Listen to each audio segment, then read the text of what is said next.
Nós vamos fazer no dia 21 de setembro um programa externo. Olha, vai ser uma coisa extraordinária, porque é o dia da defesa do meio ambiente, dia da árvore.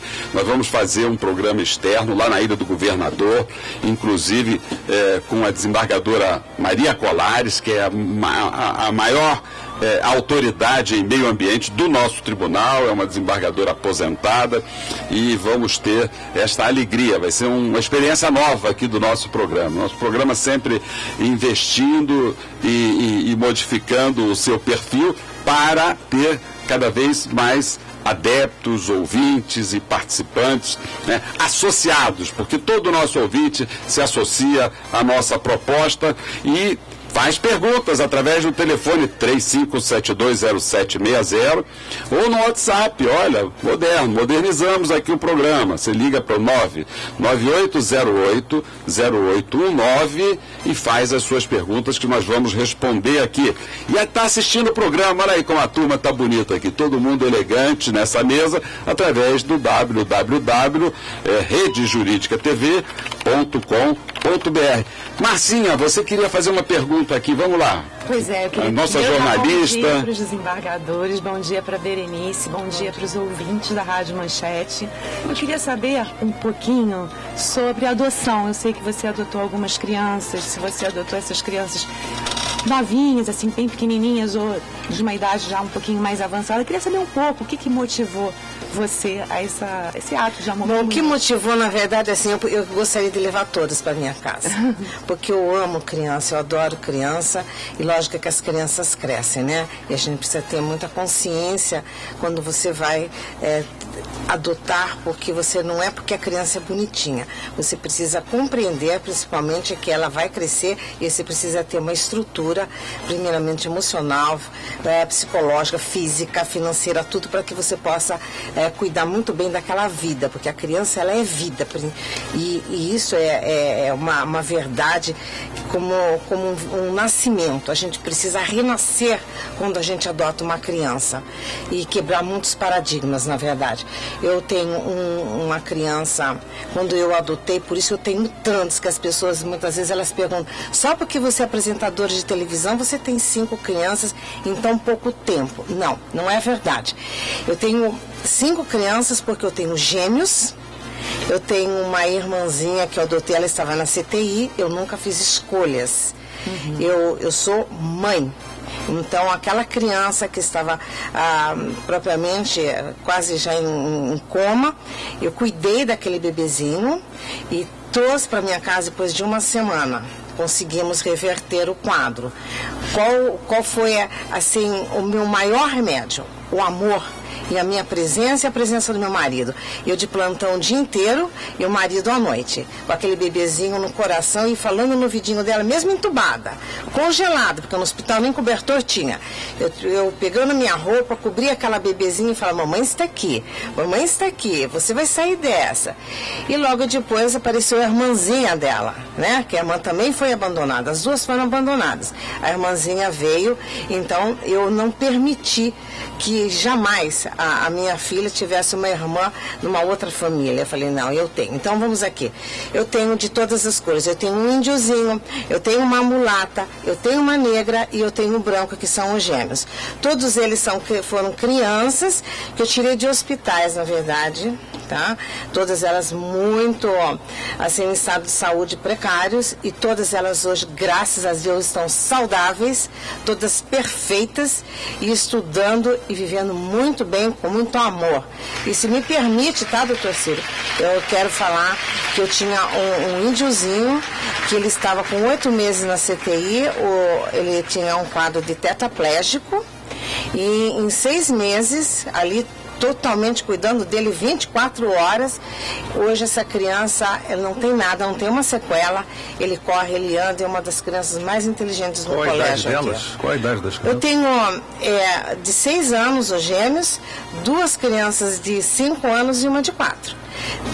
Na metade do ano eu fico com 4 crianças de 5 anos, né? Fico até agora. Agora eles fizeram 6 anos os gêmeos. Então eu tenho 4, 5 e 6. Parabéns. Maravilha, parabéns. Isso merece aplauso, né? Não, doutor Ciro, não merece não. A justiça ainda não me deu documentação, tá? Quem não deu? Não, ainda não tenho documentação, só tenho de 2, hein? Doutor Pedro Henrique, juiz da Vara da Infância e da Juventude. Por que essa adoção ainda não saiu? Porque essa mãe já é mãe. Ela está aqui mais do que mãe. Me diga uma coisa, Berenice, eu vou fazer uma pergunta, porque eu já ouvi mães relatarem essa experiência. Você teve leite? Não. Porque eu já soube de mães que adotam e amamentam. Não. Vem o leite, vem psicologicamente, desenvolve toda essa maternidade biológica, física, na adoção. E como você tem essa experiência tão grande de adoção, de grupo de irmãos, de interracial, você é o exemplo de adoção. Olha, quando quiserem adotar, pensem assim: eu vou ser mãe, eu vou ser pai. Não interessa quem vem aí. Porque mesmo biologicamente, né, Damasceno, você que tem um filho biológico maravilhoso, o João Cândido, nosso exemplo de menino aí, inteligente e tudo, mas você não sabia que havia um João Cândido com todas essas qualidades. Porque biologicamente a gente também não sabe quem é que vem aí, não é isso? Olha, Ciro, uma coisa muito interessante. Eu agradeço a Liliane todos os dias por ela ter me dado essa oportunidade de ser pai. O João Cândido faz 11 anos, quarta-feira, né, dia 19. Parabéns, mais um de agosto. Mais maravilha. Exato. E foi uma coisa muito interessante, isso que você está falando de conversava com o bebê.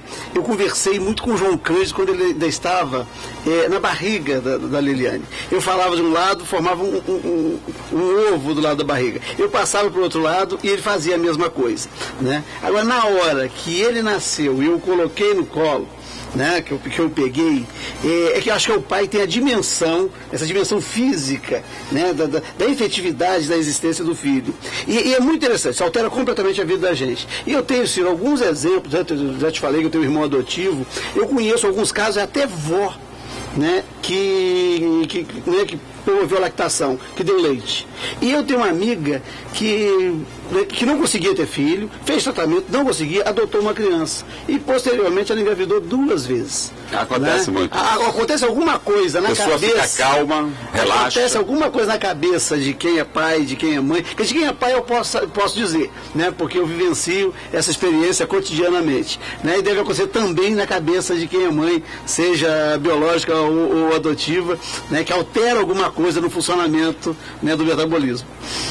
Existe um profissional que é muito importante no processo de adoção, que são os psicólogos, que, aliás, estão comemorando o seu dia, no próximo dia 26 de agosto, às 9 horas, no auditório Antônio Carlos Amorim, vai haver uma conferência comemorativa do Dia do Psicólogo. E o tema da conferência é a trajetória do psicólogo no Poder Judiciário do Estado do Rio de Janeiro. Reflexões sobre a prática. Falando em adoção, Berenice, eu sou o pai do psicólogo jurídico no Tribunal de Justiça do Rio de Janeiro. Porque quando eu assumi a vara da infância e da juventude, os psicólogos sabem disso. Lá, se eles vão comemorar o dia do psicólogo, certamente vão lembrar. Não havia psicólogo no quadro do Tribunal de Justiça. Então, o que eu fiz? Eu desviei de função. Isso é um crime que eu estou confessando agora, mas está prescrito. Desviei de função servidores do cartório, comissários de justiça com formação em psicologia, assistentes sociais que também tinham formação em psicologia, e aí eu criei um núcleo de psicologia, o primeiro núcleo de psicologia jurídica do Tribunal de Justiça. E então foi aí que seduzimos o presidente do tribunal para criar pela primeira vez o cargo de psicólogos. Foi criado 70 cargos e houve o concurso naquele ano. Então eu me sinto muito à vontade e gosto muito dessa assessoria técnica dos psicólogos, sem a qual nós juízes não conseguimos fazer nada em matéria de relações. É imprescindível, né, no processo de adoção, é imprescindível. É imprescindível no processo de adoção a participação do psicólogo. Sem isso, não tem como o juiz decidir, né, a respeito da adoção. É fundamental. E o psicólogo é importante também na justiça criminal. E de família também. Na justiça de família. Né? Tem um amplo... Olha, até uma vara de office-sessões, né, tem papel. Porque o pessoal briga, às vezes, não é pelo patrimônio. Né? Eles estão dividindo ali um conjunto de afetos, né? E aí às vezes as brigas maiores são pelas coisas que têm menos valor econômico, mas é o que, né, mais relacionava com a pessoa que faleceu. Exatamente. Mas olha aqui, a ouvinte Luciana Souza da Tijuca, obrigado, Luciana, pela sua participação. Ela diz que está querendo adotar um casal de gêmeos com síndrome de Down. Que bacana, Luciana. Ela quer saber o que fazer, como proceder. Luciana, é aquele mesmo recado que nós demos aí para o seu José, que foi entrevistado pelo nosso repórter Silvio. Primeiro você tem que se habilitar. Primeira coisa, né? As pessoas têm que estar com esse diplominha de habilitado na mão. E uma vez habilitado, vão ser apresentadas as crianças para você e, quem sabe, você tem a sorte de encontrar. Mas ela já pode estar com essas crianças, Ciro. Talvez ela pudesse pedir a guarda dessas crianças para convolado no futuro processo de adoção. Muito bem lembrado aqui pelo desembargador Damasceno. Se você já está com essas crianças, né? Se você já tem essas crianças em sua companhia, peça a guarda. E mais, se a mãe dessas crianças está de acordo que você adote, já leva essa mãe para que o juiz ouça a declaração dessa mãe, porque é uma adoção que o juiz pode facilitar, apesar de ter uma fila de pessoas que estão habilitadas, mas situações há em que o juiz pode excepcionar esta fila. Em benefício das próprias crianças. Porque o interesse superior da criança que deve prevalecer sempre numa decisão como essa. Nós estamos concluindo aqui a nossa primeira etapa do nosso programa. Nós vamos em seguida fazer na segunda etapa a entrevista com o desembargador da Justiça do Trabalho, o desembargador Mário Sérgio, vai falar sobre o direito do trabalho, sobre uma campanha muito meritória que ele está promovendo, relacionada com o combate ao trabalho infantil, e o desembargador Mário Sérgio é nosso companheiro da Associação Juízes para a Democracia, mas uma alegria muito grande ter aqui nessa primeira etapa a sua presença, Berenice. E queria sugerir que você convidasse mais profissionais do judiciário, não só juízes, mas também promotores de justiça, advogados, defensores públicos, e esses profissionais afins que fazem um assessoramento técnico, como psicólogos, assistentes sociais, porque essa contestação que você muito bem fez sobre que tipo de justiça vocês oferecem à população precisa ser alongada através do diálogo. E os meios de comunicação é o caminho através do qual o judiciário tem que se comunicar com a população, ouvir os seus questionamentos e refletir sobre como melhorar o judiciário. É uma sugestão que eu faço aí para o vosso programa, Berenice, e você é sempre bem-vinda aqui no nosso encontro com a justiça. Pois é, doutor Ciro, eu espero realmente que as pessoas possam compreender que um programa de televisão, ele precisa também que o apresentador seja consciente e muito sensível a tudo aquilo que acontece na nossa realidade. O nosso povo, ele precisa ser ouvido. Precisamos quebrar esses paradigmas que hoje existem entre várias camadas sociais, não só falando de justiça.